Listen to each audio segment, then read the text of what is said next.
ఈరోజు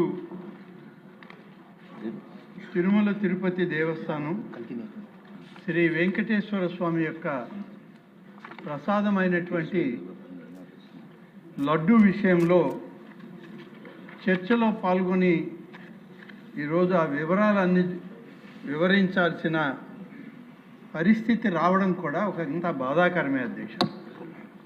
భగవంతునికి పెట్టేటువంటి ప్రసాదం, భగవంతుని ద్వారా సమాజంలో ఉన్నటువంటి సామాన్య భక్తులకి అందేటువంటి ఈ ప్రసాదం చర్చనీయాంశం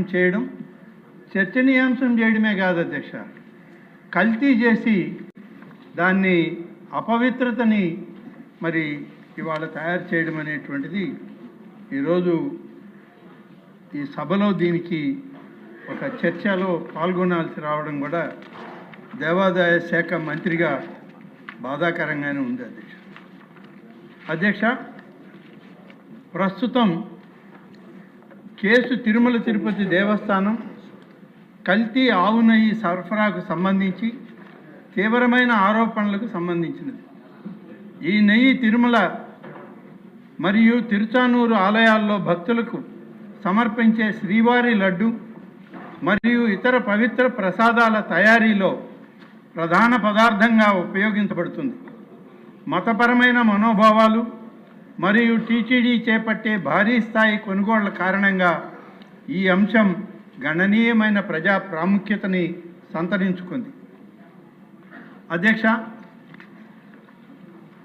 ఫిర్యాదు మూలం, దీనికి సంబంధించినటువంటి ఎఫ్ఐఆర్ రిజిస్ట్రేషను, దీనికి Messrs AR dairy food private limited Dindigul మరియు ఇతర అనుబంధ సంస్థలు టీటీడీకి కల్తీ నెయ్యిని సరఫరా చేశాయని ఆరోపిస్తూ TTD procurement general manager Shri P Muralikrishna 25/9/24 సమర్పించిన లిఖితపూర్వక ఫిర్యాదుతో ఈ కేసు ప్రారంభమైంది అధ్యక్ష.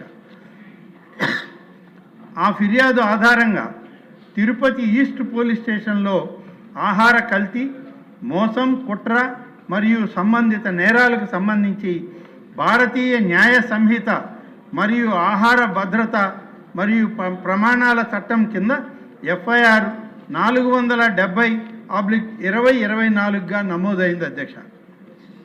ప్రత్యేక విచారణ బృందం సిట్ ఏర్పాటు మరియు పునర్వ్యవస్థీకరణ ఆరోపణల తీవ్రతను మరియు ప్రజా విశ్వాసంపై దాని ప్రభావాన్ని పరిగణలోకి తీసుకొని ఆంధ్రప్రదేశ్ ప్రభుత్వం 26/9/24 నాటి జీఓఆర్టీ నంబర్ 1660 ద్వారా సీనియర్ అధికారులతో కూడిన ప్రత్యేక విచారణ బృందాన్ని ఏర్పాటు చేసింది అధ్యక్ష. తదనంతరం రిట్ పిటిషన్ నంబర్ 622/2024లో భారత గౌరవ సుప్రీంకోర్టు 4/10/2024 నాటి ఉత్తర్వుల మేరకు స్వతంత్ర మరియు సమగ్ర విచారణను నిర్ధారించడానికి సిబిఐ డైరెక్టర్ పర్యవేక్షణలో సిబిఐ, ఆంధ్రప్రదేశ్ పోలీస్ మరియు ఎఫ్ఎస్ఎస్ఏఐ ప్రతినిధులతో సిట్ పునర్వ్యవస్థీకరించబడింది అధ్యక్ష. నెయ్యి సేకరణ విధానం మరియు టెండర్ ఫ్రేమ్వర్క్, గీ ప్రొక్యూర్మెంట్ సిస్టంలో టెండర్ ఫ్రేమ్వర్క్ అధ్యక్ష. ఈరోజు టీటీడీ ఆలయాలలో లడ్డూ ప్రసాదం మరియు ఇతర నివేదనల తయారీలో ఆవు నెయ్యి ప్రాథమిక పదార్థమని విచారణలో నిర్ధారణ అయింది అధ్యక్ష. టీటీడీ 2014 నుండి ఈ టెండర్ల ద్వారా అగ్మార్క్ స్పెషల్ గ్రేడ్ ఆవు నెయ్యిని మల్టీ వెండర్ సిస్టమ్ కింద సేకరిస్తోంది. అందులో 65% సరఫరాను అతి తక్కువ ధరకు కోట్ చేసి బిడ్డర్కు L1, మిగిలిన పరిమాణాన్ని అదే రేటుకు తదుపరి అర్హత కలిగిన బిడ్డర్కు కేటాయిస్తారు. నిజమైన నెయ్యి సేకరణను నిర్ధారించడానికి టెండర్ నిబంధనలను చారిత్రాత్మకంగా కఠినమైన అర్హత ప్రమాణాలు కలిగి ఉన్నాయి అధ్యక్ష. టెండర్ నిబంధనలు ప్రకారం 2014 టెండర్ నిబంధనలు డైరీలో కనీస నిర్వహణ అనుభవం, ఉత్పత్తి సామర్థ్యం మరియు పాల సేకరణ స్థాయిలను ప్రదర్శించాల్సి ఉండేది. 2018లో నాణ్యతా ప్రమాణాలను పాటిస్తూనే ప్రాంతీయ భాగస్వామ్యాన్ని ప్రోత్సహించడానికి జాతీయ మరియు ఆంధ్రప్రదేశ్ డైరీల కోసం ప్రత్యేక విభాగాలను ప్రవేశపెట్టారు. తగిన మౌలిక సదుపాయాలు ఉన్న స్థాపించబడిన డైరీలు మాత్రమే పాల్గొనేలా ఈ నిబంధనలను నిర్ధారించాయి. 2019లో నెయ్యి వినియోగం పెరగడం మరియు నిపుణుల కమిటీ సిఫార్సుల ఆధారంగా టర్నోవర్ అవసరాలు, పాల సేకరణ ప్రమాణాలు మరియు ఉత్పత్తి సామర్థ్య పరిమితులను పెంచడం ద్వారా టెండర్ నిబంధనలను బలోపేతం చేశారు. ఈ బలోపేతం పాలు, కొవ్వు మార్పిడి నిష్పత్తులు మరియు అంచనా వేసిన వినియోగానికి సంబంధించిన సాంకేతిక కారణాల ద్వారా మద్దతు ఇవ్వబడింది. తద్వారా సేకరణ నిబంధనలను వాస్తవ పరిస్థితులకు అనుగుణంగా మార్చారు. 2020 టెండర్ల నిబంధనల సడలింపు అధ్యక్ష. అయితే అధ్యక్ష, ఫిబ్రవరి 2020లో సుమారు 5 నెలల వ్యవధిలోనే బలోపేతం చేయబడిన నిబంధనలను గణనీయంగా సడలించినట్లు విచారణలో వెల్లడైంది. నిర్వహణ అనుభవం అవసరాన్ని 3 సంవత్సరాల నుండి 1 సంవత్సరానికి తగ్గించారు అధ్యక్ష. వార్షిక టర్నోవర్ అవసరాన్ని తగ్గించారు. ఆవు పాల కొవ్వు ఉత్పత్తి ప్రమాణాలను తగ్గించారు మరియు తప్పనిసరి పాల సేకరణ నిబంధనలను తొలగించారు.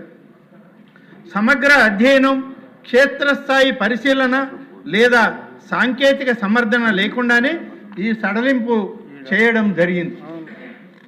తగిన మౌలిక సదుపాయాలు, పాల సేకరణ సామర్థ్యం మరియు నిజమైన నెయ్యి ఉత్పత్తిలో అనుభవం లేని ప్రైవేట్ డైరీల ప్రవేశానికి ఈ సడలింపు దోహదపడిందని సిట్ గమనించింది అధ్యక్ష. Measures Bhole Baba organic dairy milk private limited, measure Shri Vaishnavi dairy specialities private limited మరియు ఇతర నిందితుల డైరీలు టీటీడీ టెండర్లకు ప్రాప్తి పొంది తక్కువ ధరలను కోట్ చేయడం ప్రారంభించాయి. భాగస్వామ్యాన్ని పెంచడం లక్ష్యంగా పేర్కొన్నప్పటికీ బిడ్డర్ల సంఖ్య గణనీయంగా పెరగలేదు. ఈ సడలింపు కొన్ని నిర్దిష్ట సరఫరాదారులకు మాత్రమే అసమానంగా ప్రయోజనం చేకూర్చిందని సూచిస్తూ ఉంది. 2024 టెండర్ మరియు ధరల ఆందోళనలో టీటీడీ మార్చి 12, 2024న 10 లక్షల కిలోల ఆవు నెయ్యి సరఫరా కోసం ఈ టెండర్ ఆహ్వానించిందని, మరి 8/5/2024న టెండర్ను ఖరారు చేస్తూ Messrs AR dairy food private లిమిటెడ్కు కిలోకు 319.80 రూపాయల చొప్పున సరఫరాను కేటాయించినట్లు విచారణలో మరిన్ని వివరాలు వెల్లడయ్యాయి అధ్యక్ష. కోట్ చేసిన ధర నిజమైన ఆవు నెయ్యి సరఫరాకు ప్రాథమికంగా అసాధ్యమని పరిగణించబడింది. ఇది నాణ్యతపై ఆందోళన పెంచింది. ప్రయోగశాల ఫలితాలు మరియు కల్తీ గుర్తింపు. జూన్ మరియు జూలై 2024న చేసిన సరఫరాల ప్రారంభంలో కల్తీ గుర్తింపు పరిమితులు లేని పరీక్షా విధానాల కింద ఆమోదించబడ్డాయి. తదనంతరం నమూనాలను ఎన్డీడీపీ కాఫ్ ప్రయోగశాలకు పంపగా అక్కడ నెయ్యిలో వనస్పతి మరియు జంతువుల కొవ్వులతో కల్తీ జరిగినట్లు నివేదించబడింది. ఈ ఫలితాలు సేకరణ, సరఫరా గొలుసు మరియు తయారీ ప్రక్రియలపై వివరణాత్మక విచారణకు దారితీశాయి అధ్యక్ష. పనితీరు మరియు నేరపూరిత కుట్ర, ఫోర్జరీ పత్రాల సమర్పణ, ఉత్పత్తి సామర్థ్యంపై తప్పుడు సమాచారం మరియు సేకరణ రికార్డుల తారుమారు ద్వారా టీటీడీ టెండర్లను దక్కించుకోవడానికి పలువురు నిందితుల మధ్య నేరపూరిత కుట్ర ఉన్నట్లు సిట్ నిర్ధారించింది అధ్యక్ష.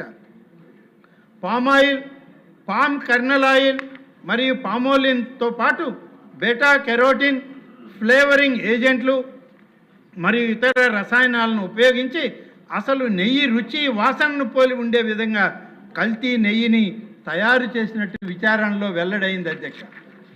సేకరణ పర్యవేక్షణలో వ్యవస్థాగత లోపాలు. ఒక దశలో తిరస్కరించబడిన కల్తీ సరుకులు తదనంతరం ఇతర సంస్థల ద్వారా మళ్లీ సరఫరా చేయబడి ఆమోదించబడ్డాయని, ఇది తిరస్కరించబడిన సరఫరాల ట్రాకింగ్, ధృవీకరణ మరియు పారవేయడంలో వ్యవస్థాగత లోపాలను సూచిస్తుందని విచారణ వెల్లడించింది. డిజిటల్ రికార్డుల ధ్వంసం, డాక్యుమెంటేషన్ తారుమారు మరియు టెండర్ కేటాయింపు మరియు సరఫరాల అంగీకారానికి వీలుగా కొంతమంది ప్రభుత్వ ఉద్యోగులకు అనవసరమైన ఆర్థిక ప్రయోజనాలను కల్పించినట్లు ఆధారాలు కూడా లభించాయి అధ్యక్ష. ఛార్జ్షీట్ దాఖలు మరియు చట్టపరమైన చర్యలకి దీని ప్రకారం కుట్ర, మోసం, ఫోర్జరీ, ఆహార కల్తీ, నేరపూరిత విశ్వాస ఉల్లంఘన, సాక్ష్యాల ధ్వంసం, అవినీతికి సంబంధించి బిఎన్ఎస్ ఐపీసీ అవినీతి నిరోధక చట్టం మరియు ఆహార భద్రత చట్టాల క్రింద 6/5/2025 నాటి ఛార్జ్షీట్ నంబర్ సిట్ 01/2025ను సమర్థవంతమైన కోర్టులో దాఖలు చేయడం జరిగింది. మనీ ట్రయల్, అదనపు నిందితులు, టీటీడీ అధికారుల పాత్రపై తదుపరి విచారణ కొనసాగుతోంది. గుర్తించబడిన పరిపాలనా లోపాలు, సమాంతరంగా జరిగిన పరిపాలనాపరమైన విచారణలో కల్తీని సూచించే సిఎఫ్టిఆర్ఐ ఫలితాల వంటి ప్రతికూల ప్రయోగశాల నివేదికలను అణిచివేయడం, సవరించిన ఎఫ్ఎస్ఎస్ఆర్ ప్రమాణాలను అస్థిరంగా అమలు చేయడం మరియు ఒప్పందపరమైన లక్షణాలను అమలు చేయడంలో వైఫల్యం వంటి లోపాలు వెల్లడయ్యాయి. సవరించిన ఆహార భద్రతా ప్రమాణాలు పాటించకుండా కొంతమంది సరఫరాదారులకు మినహాయింపునిస్తూ తీసుకున్న నిర్ణయాలు మునుపటి ఆమోదాలతో పొంతన లేకుండా ఉన్నాయి. టెండర్ సడలింపుల అధికారుల పాత్ర 2019 టెండర్ల నిబంధనలో బలోపేతం చేసిన అదే సీనియర్ అధికారుల బృందం తదనంతరం 2020లో తగిన సమర్థన లేదా మునుపటి కారణాలను ప్రస్తావించకుండా సడలింపును సిఫార్సు చేసినట్లు విచారణ నొక్కి చెప్పింది. టెండర్ నిబంధనలను పునః పరిశీలించడానికి ఏర్పాటు చేసిన కమిటీలో డైరీ రంగానికి సంబంధించిన నిపుణులు లేరు మరియు పరిమిత విశ్లేషణపై ఆధారపడడం వల్ల రక్షణ కవచాలు బలహీనపడ్డాయని చెప్పి తెలియజేయడం అయింది. అధ్యక్ష, నాణ్యత హామీ మరియు ప్రజా విశ్వాసంపై ప్రభావం, నిబంధనల సడలింపు వల్ల తగినంత పాలన సేకరించలేని లేదా స్థాపించబడని తయారీ సామర్థ్యం లేని డైరీలు పాల్గొనడానికి వీలైంది. ఇది మతపరమైన ప్రసాదాల తయారీకి ఉపయోగించే నెయ్యి సేకరణలో నాణ్యతను దెబ్బతీసింది మరియు ప్రజా విశ్వాసాన్ని ప్రతికూలంగా ప్రభావం చేసింది. పాలన, సాంకేతిక పర్యవేక్షణ మరియు జవాబుదారీ సంతానానికి సంబంధించిన వ్యవస్థాగత సమస్యలను ఈ అన్వేషణలు సూచిస్తూ ఉన్నాయి. అధ్యక్ష, ఏకసభ్య కమిటీ సిట్ అన్వేషణల దృష్ట్యా ప్రభుత్వం జీఓఆర్టీ నంబర్ 458 జారీ చేసి టెండర్ నిబంధనల సడలింపు మరియు అమలుకు సంబంధించిన పరిపాలనా లోపాలను పరిశీలించడానికి శ్రీ దినేష్ కుమార్ ఐఏఎస్ రిటైర్డ్ నేతృత్వంలో ఏకసభ్య కమిటీని ఏర్పాటు చేసింది. విధానపరమైన అనుసరణను సమీక్షించడం, అధికారుల బాధ్యతను అంచనా వేయడం మరియు తదుపరి చర్యలను సిఫార్సు చేసే పనిని ఈ కమిటీకి అప్పగించారు. టీటీడీ ప్రారంభించిన దిద్దుబాటు చర్యలు విచారణను అనుసరించి టీటీడీ సేకరణ మరియు నాణ్యత హామీని బలోపేతం చేయడానికి దిద్దుబాటు చర్యలను ప్రారంభించింది.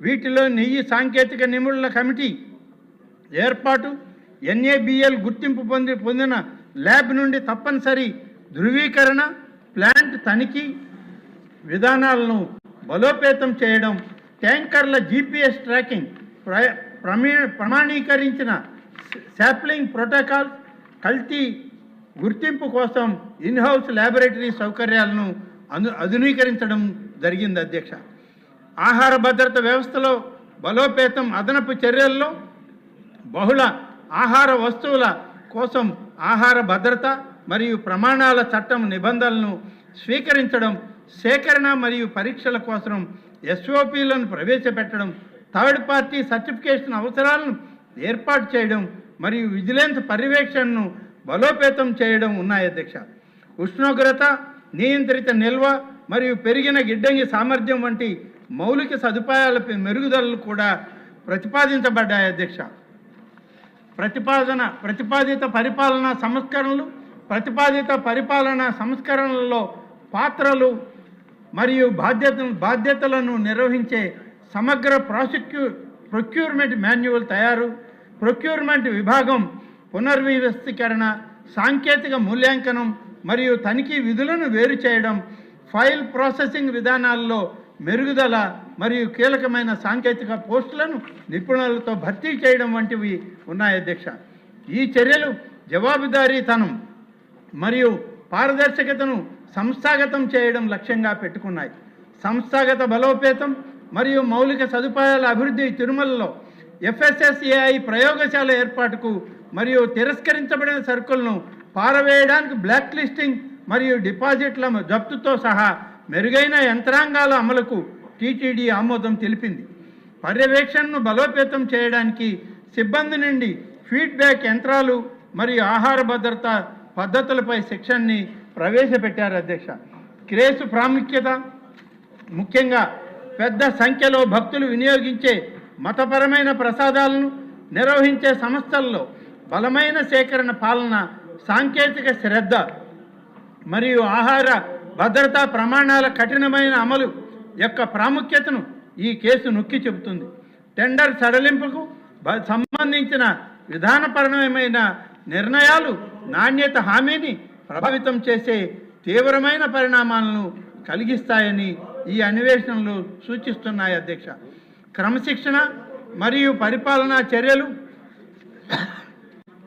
అవసరమైన పేర్కొన్న వాటి దృష్ట్యా టెండర్ నిబంధనల సడలింపు, ప్రతికూల నివేదికల అణిచివేత మరియు నాణ్యత రక్షణలను అమలు చేయడంలో వైఫల్యానికి పాల్పడిన అధికారుల బాధ్యతను పరీక్షించడం మరియు వర్తించే నిబంధనల ప్రకారం తగిన క్రమశిక్షణ మరియు పరిపాలనా చర్యలను ప్రారంభించడం అవసరం. ఇలాంటివి మళ్ళీ జరగకుండా నిరోధించడానికి దిద్దుబాటు చర్యల అమలును నిరంతరం పర్యవేక్షించడం ముఖ్యం. అధ్యక్ష, చివరిగా ముందుకు వెళ్ళే మార్గంలో ఏకసభ్య కమిటీ సిఫార్సులు మరియు కొనసాగుతున్న విచారణ ఫలితాలు, జవాబుదారీతనం, వ్యవస్థాగత సంస్కరణలు మరియు సేకరణ ప్రక్రియల బలోపేతంపై తదుపరి ప్రభుత్వ చర్యలకు మార్గనిర్దేశం చేస్తాయి.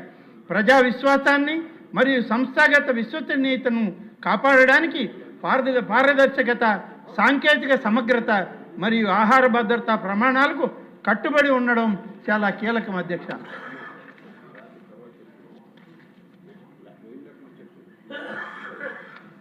ఈరోజు ఈ రకమైన ఈ అంశం, దీనికి సమగ్రమైనటువంటి వివరణ తమ ద్వారా సభ ముందు తీసుకురావడం జరిగింది అధ్యక్ష.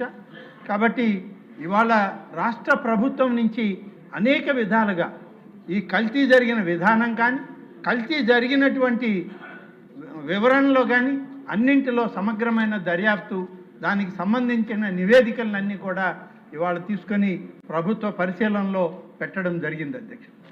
ధన్యవాదాలు.